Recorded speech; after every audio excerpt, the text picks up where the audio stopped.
Hey everyone, I'm excited to make art with you again today. We are going to be making a symmetrical beetle bug painting. First, before we get started, let's talk about what it means if something is symmetrical. If we drew a line down the middle of these beetles, you would notice that they are exactly the same on both sides.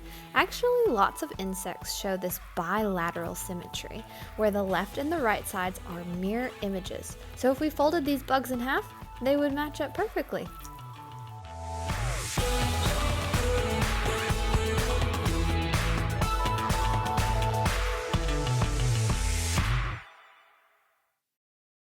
Okay, let's get started with our first steps. To make our painting exactly the same on both sides or symmetrical, we need to fold it. So let's fold it the long skinny way so that it looks like a hot dog bun.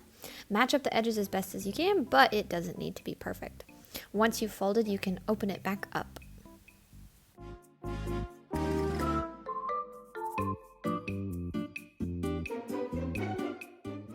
Alright, next, so let's grab our pencil and we're going to start drawing out what kind of beetle we like. I'm doing a really simple outline and noticed most importantly that I'm only drawing on one side of my paper. You can choose the left or the right side, but only one.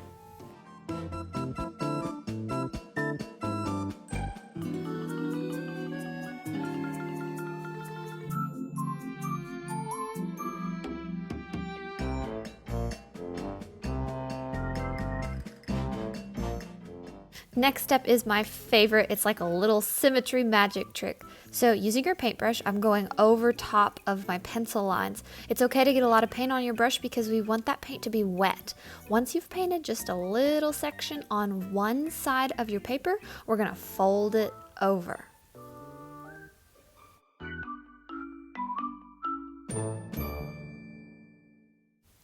Fold that paper over and then give it a little massage, rubbing over where you painted, because when you open it back up, you'll be amazed. There will be a perfect print on the other side of your paper.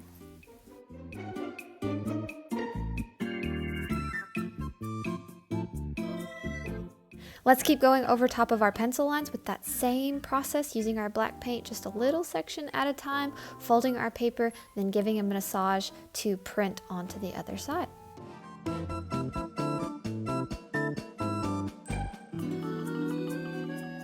So let's say that you open up your paper and the black is not as dark as it should be. That's probably just because your paint got dry quick, or maybe it wasn't wet enough.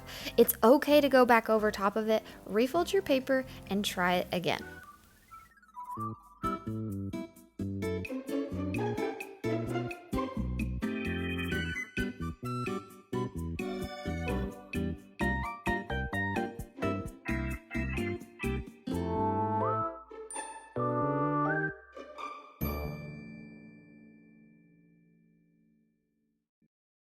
Once we've gotten all those black lines finished and our painting is dry, it'll be time to add some color. And let's look at some great, beautiful examples of these little beetle bugs. They come in all different shapes and sizes with so many great patterns. Some are polka dotted, some are striped, and my favorites have this really shiny metallic shell.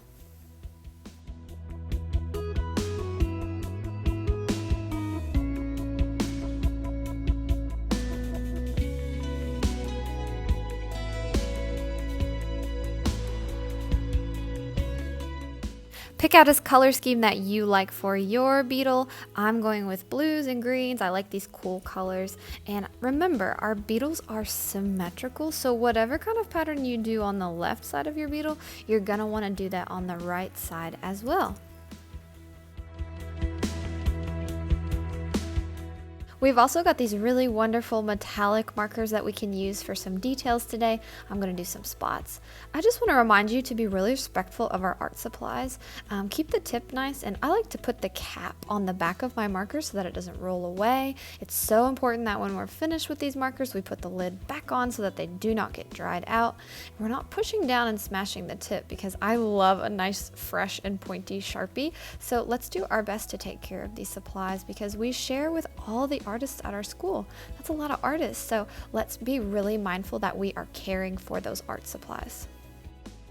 This step is optional. You can cut out your beetle if you want to, or you can choose to decorate the background, your choice.